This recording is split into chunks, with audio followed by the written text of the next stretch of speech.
அடுத்து ரொம்ப முக்கியமான கேள்வி, என்னுடைய பேர் வரைவு வாக்காளர் பட்டியலில் இடம்பெற்று விட்டது அப்படின்னா அதோட முடிஞ்சா என்னுடைய பேர் இறுதி வாக்காளர் பட்டியலில் சேர்த்துருவாங்களா அப்படின்னு கேட்டா இல்லை.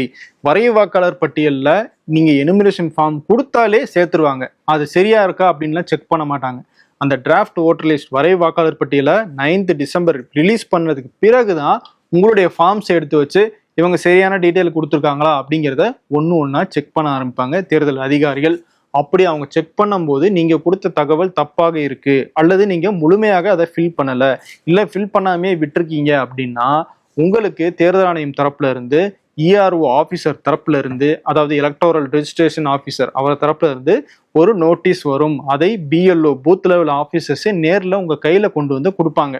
அப்படி கொடுத்தாங்கன்னா என்ன அர்த்தம்னா நீங்க இந்தியர் தான், இங்க தான் பிறந்தீங்க, இந்த தேதியில தான் பிறந்தீங்க அப்படிங்கிறதுக்கான ஆவணங்களை சப்மிட் பண்ண சொல்லி அவங்க கேட்குறாங்கன்னு அர்த்தம். அந்த ஆவணங்களை நீங்க இஆர்ஓ அப்படின்னு சொல்லப்படுற அரசாங்க அதிகாரிகள் தான் அங்க நியமிச்சிருப்பாங்க. அந்த இஆர்ஓ யாராக இருப்பாங்க அப்படின்னா சப் டிவிஷனல் ஆஃபீஸராக இருப்பாங்க, சப் கலெக்டராக இருப்பாங்க. இந்த மாதிரியான அதிகாரிகளுடைய அலுவலகத்துக்கு நீங்க நேர்ல போய் அந்த ஆவணங்களை சமர்ப்பிக்க வேண்டும். ஊரக பகுதியில் பார்த்தோம்னா தாசில்தார், ஆர்டிஓ, பிடிஓ போன்ற அலுவலகங்கள்ல இருக்கிற அதிகாரிகளும் இந்த ஆவணங்களை வாங்கி அதை வெரிஃபை பண்ணுவாங்க.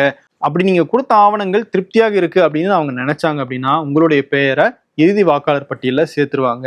இல்லை அப்படின்னா ரிஜெக்ட் பண்ணிடுவாங்க.